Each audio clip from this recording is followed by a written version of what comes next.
لو بتشتغل في الافيليت ماركتنج فلازم تكون بتعرف تبني ايميل ليست، وعشان تبني ايميل ليست لازم تكون بتعرف تعمل بروفيشنال لاندنج بيج. عشان تعمل بروفيشنال لاندنج بيج لازم تعرف الثلاث انواع الرئيسيين لللاندنج بيج.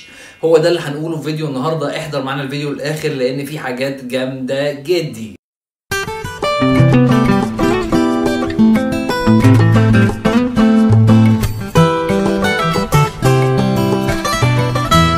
اهلا بيكم في قناه حازم ديجيتال ماركتنج. معاكم كالعاده حازم محمد. النهارده هنتكلم عن 3 انواع مهمه جدا تكون بتعرف تعملها وبتعرف تستخدمها وعارف الفرق بينهم في الفانلز او اللاندنج بيج عشان تعرف تعمل كونفيرت عالي للسيلز بيج اللي انت بتسوق لها او للمنتج بتاعك. ايه الثلاث انواع دول؟ نبتدي بيهم بسرعه، وهما السكويز بيج وبعد كده الليد ماجنت، وكنا اتكلمنا عنها في فيديو لوحده قبل كده هيطلع لكم سموير هنا. والحاجه الثالثه وهي المفضله واللي هي بومينج جدا وبتعمل كونفيرت بشكل احسن من الاثنين الاولانيين وهي الكويز فانل. ايه الثلاثه دول؟ هنتكلم عنهم باختصار، هقول لكم تعريفات بسيطه وبعد كده نشوف على اللابتوب 21 او 22 مش فاكر لاندنج بيج مختلفه في كذا نيش. كلهم النيشز دي كلها دلوقتي بومينج جدا وماركتر جدا، بتتسوق بشكل عالي جدا وليهم منتجات كتير قوي قوي على البلاتفورمز بتاعه الديجيتال برودكتس زي كليك بانك وديجي ستور وجي في سو، فتقدر تشوفهم وتستفيد من اللي هتشوفه النهارده. وكمان لو انت مشترك في منصه بيلدرول اللي بنعمل عليها كل حاجه، اقدر تبعت لي على الميل اللي موجود تحت، ممكن ابعت لك كل الفانلز اللي هتشوفها النهارده واللاندنج بيج اللي هتشوفها النهارده فور فري، ابعتها لك على الحساب بتاعك. لو انت مشترك او عايز تشترك هتلاقي اللينك بتاع الاشتراك تحت الفيديو. خلينا نبتدي على طول في موضوع الفيديو، وهي الثلاث انواع اللي قلنا عليهم من الفانلز. رقم واحد وهي السكويز فانل او سكويز لاندنج بيج.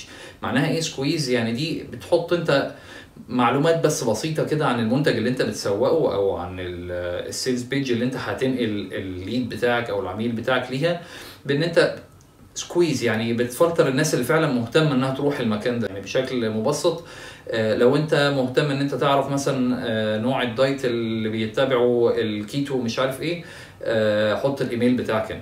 فده بس مجرد بتسكويز الناس اللي داخله، بتحس تصفيهم سكويز يعني تصفيهم ان هم فعلا المهتمين هم اللي هيروحوا.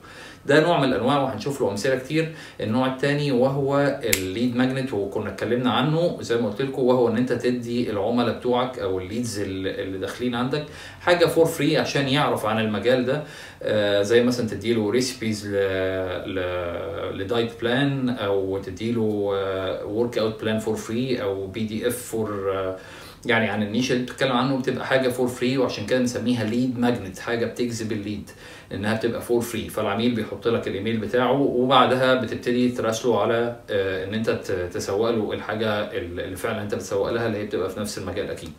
والحاجه الثالثه وهي الكويز فانل، وهي الحاجه اللي بتبقى معموله بطريقه شيك كده بصوره اسئله يعني مختلفه، تنقل العميل. لو انت يعني تقول له مثلا بتتمرن كم مره في الاسبوع، بتتمرن قد ايه، بتحب التمرين باوزان، بتحب الفيتنس مش عارف ايه، بحيث ادي لك بروجرام كاستمايز فور يو. فدي بتكونفرت بشكل عالي جدا وهنشوف لها امثله. كل الامثله اللي هنشوفها النهارده على في الفيديو ده حوالي اكتر من 20 اكزامبل لاندنج بيج معموله بروفيشنال جدا، احنا عاملينهم كلهم على الحساب بتاعنا وكلهم معمولين على منصه بيلدرول. هتلاقي الترايل بتاع منصه بيلدرول في الديسكريبشن تحت الفيديو، تقدر تجرب. ولو حابب تاخد الحاجات اللي شفتها النهارده دي او اللي هتشوفها النهارده في الفيديو دي، ابعت لي على الميل اللي موجود تحت، هبعتها لك كلها فور فري جاهزه، تقدر تغير فيها حسب المنتج بتاعك وتشتغل بيها على طول. يلا بينا نشوف الفيديو. طيب هتكلم النهارده بقى بسرعه كده على 20 او 21 مش عارف العدد بالظبط، امثله very good examples لفانلز معموله بروفيشنال جدا، كلها معموله على منصه بيلدرول. ده الاكونت بتاعي على بيلدرول، بستخدم اللي هي نيو بيلدر شيت دراج اند دروب ويب سايت بيلدر. وزي ما اتكلمنا على انواع الفانلز، هنشوف لكل نيش هنشوف مثلا 3 امثله او 3 اكزامبل منهم السكويز فانل والليد ماجنت فانل، والنوع المفضل بالنسبه لي واللي هو يعني الكونفرت بتاعه فعلا عالي جدا ومختلف اللي هو الكويز فانل. فخلينا نبتدي كده لحاجه مثلا اللي هي الانواع الدايت والسموثي دايت. ده منتج كنت لقيته على مش متذكر والله، على ديجي ستور او كليك بانك. كنا عملنا اللاندنج بيج دي ليه بشكل تبقى كاتشنج ايز وتبقى حلوه. فده النوع اللي هو بنسميه سكويز فانل. ما فيهوش حاجه، انا بقول لك بس معلومه: try these 7 delicious smoothie recipes مش عارف ايه، ورابيد ويت لوس مش عارف ايه، get recipes now. حضرتك هتدوس هنا هيخليك الاول تدخل الايميل بتاعك عشان تاخد الريسبيز اللي مكتوبه دي. وبعد كده طبعا تنتقل لصفحه السيلز اللي هي بتبيع مثلا بروجرام كامل بقى عن الموضوع وكده. فدي نوع من الانواع اللي هو بنسميه سكويز. بعد كده عندنا اللي هو الليد ماجنت، اللي هو هديلك حاجه فور فري. داونلود 25 delicious easy to make smoothie recipes مش عارف ايه، حاجه فور فري. ده كله ده فور فري. send me recipes now. هتحط الايميل هيجيلك الريسبيز فور فري. بس بعد كده عشان يعني نسوق بقى حاجه اعلى من ال 25 ريسبيز بقى، مثلا بروجرام كامل عن الدايت او كده، فده هو الطريقه اللي نعمل بيها الليد ماجنت. حاجه فور فري وتكون ذات فاليو وفعلا يعني في الجون هنقول. ماشي، نيجي بقى على النوع الثالث وهو النوع المفضل دلوقتي وفعلا حلو قوي، هو اللي بنقول عليه كويز فانل. يعني بص، حاجه معموله بروفيشنال، فيري بروفيشنال كلها. بتبتدي كده ان انت تحط هاو اولد ار يو، تحط السن بتاعك، تبتدي تجاوب على الحاجه دي، ويجي لك بعض الاسئله، وبعد كده هيقول لك ايه claim your 25 custom smoothie recipes.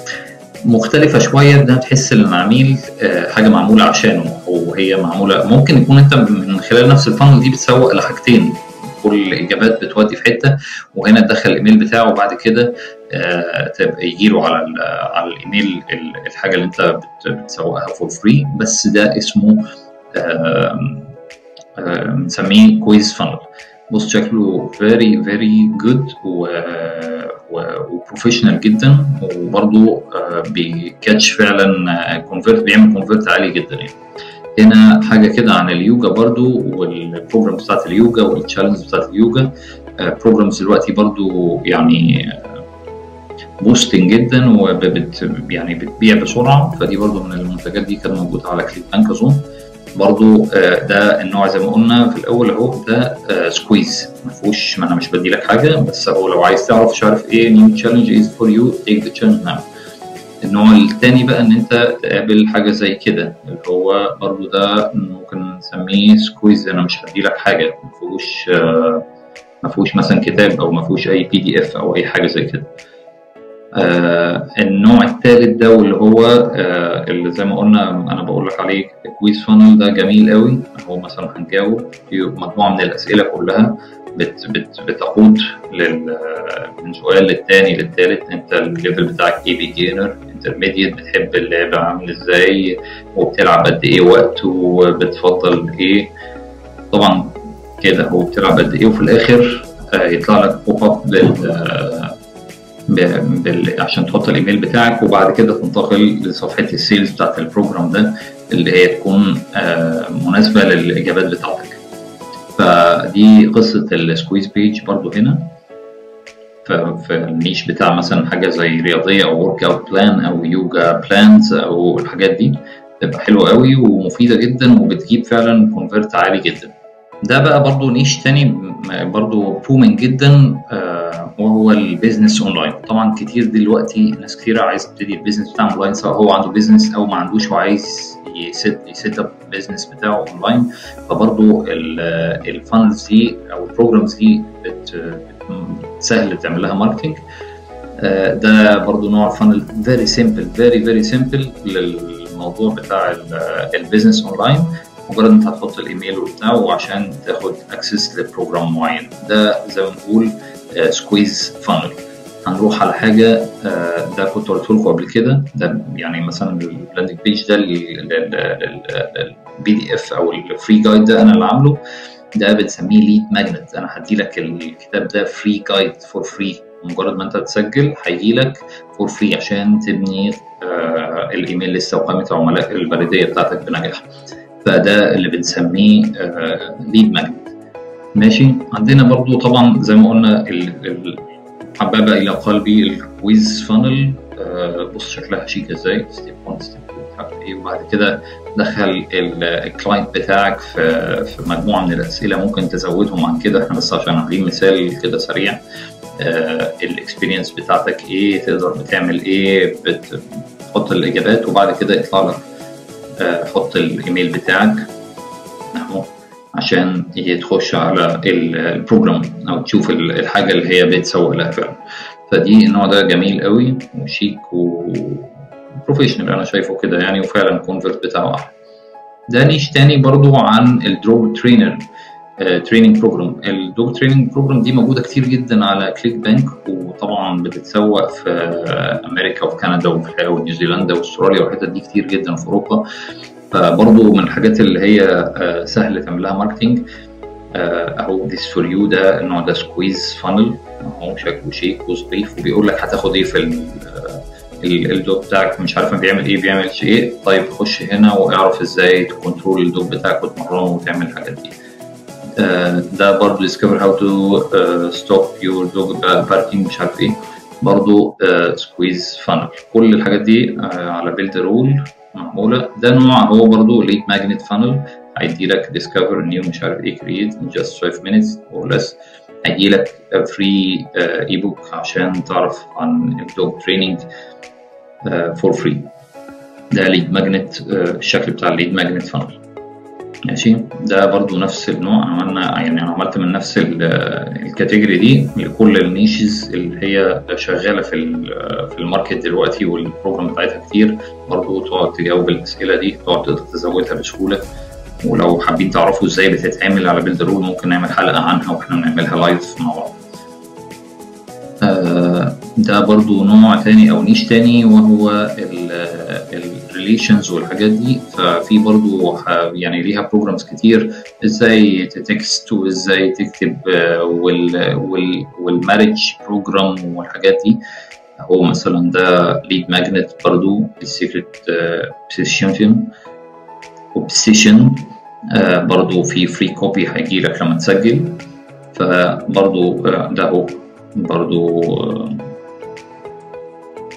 هتجيلك الجايد، داونلود ذا جايد ناو فور فري مجرد ما انت تسجل. ده برضو ريد ماجنت، هنلاقي اظن في واحده دي مجموعه بقى من الحاجات كده برضو بروجرامز. ده كان بروجرام على كليك بانك عن ريدنج للكيدز وازاي تعودهم يعملوا كده وازاي تخليه واتش فري فيديو مختلف شويه. ان هنا انت هتشوف فيديو يعتبر ليد ماجنت ان انت هتشوف حاجه مجانا برضو. عندنا بعد كده سولار انرجي. سولار انرجي ده في بروجرامز كتيره قوي شغاله بتتباع بشكل فردي دلوقتي للبيوت وكده. فبرضه حلو قوي البروجرامز دي وليها ماركت واسع جدا في يوروب وفي امريكا وكده.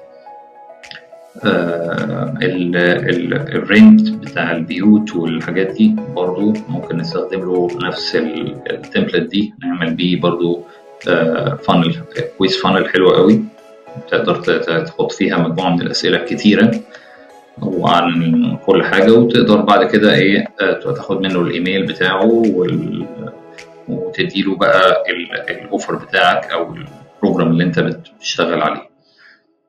فدي مجموعة كبيرة جدا من الفانلز حلوة قوي تقدر تستفيد بيها كلها. دي كانت حلقة النهاردة عن أنواع الفانلز، الثلاث أنواع المهمين اللي قلناهم: سكويز، ليد ماجنت، كويز فانل. الثلاثه دول تقدر تعملهم بسهوله جدا. ابسطهم هي السكويز فانل، واللي هي ما بتقدمش فيها حاجه بس بتقول بعض المعلومات البسيطه عن المنتج اللي انت بتسوقه، بتسكويز الناس اللي داخله للناس المهتمه، يعني بتصفيهم اللي داخل يبقى خلاص هو اوريدي انترستد في الحاجه دي. الليد ماجنت اللي هو بتديله حاجه فور فري، بتديله ليد ماجنت فور فري، وقلنا في الفيديو هيظهر لكم على هنا في الاي ازاي تجيب ليد ماجنت حتى لو انت ما عندكش، تقدر تجيب حاجه مناسبه تحطها في اللاندنج بيج بتاعتك. واخر حاجه الكويز فانل، وممكن نعمل عنها فيديو ازاي تتعمل. اكتبوا لنا في الكومنت لو الموضوع عجبكم، وايه انواع الفانل اللي انت شايف ان انت ممكن تقدر تستخدمها احسن وتكونفرت احسن. لو عايز كل الفانلز اللي انت شفتها دي جاهزه، تمبلتس جاهزه تقدر تظبط فيها زي ما انت عايز وتستخدمها على طول، تربطها بالمنتج بتاعك. لو انت مشترك في منصه بيلدرول ابعت لي على الايميل اللي موجود تحت الفيديو في الديسكريبشن، وهبعتهم لك كلهم فور فري، تقدر تستخدمهم على طول. هتلاقوا في الديسكريبشن رابط بيلدرول الترايل 30 يوم، تقدر برضو تخش تجرب كل الكلام ده. كل الحاجات اللي اتعملت دي كانت معموله على البلاتفورم بيلدرول. يا رب يكون الفيديو النهارده عجبكم. لو عجبك اعمل لايك وقول لنا ايه اللي عجبك في الكومنتس. لو عايز تشوفنا تاني اعمل سبسكرايب، واشوفكم الفيديو جاي.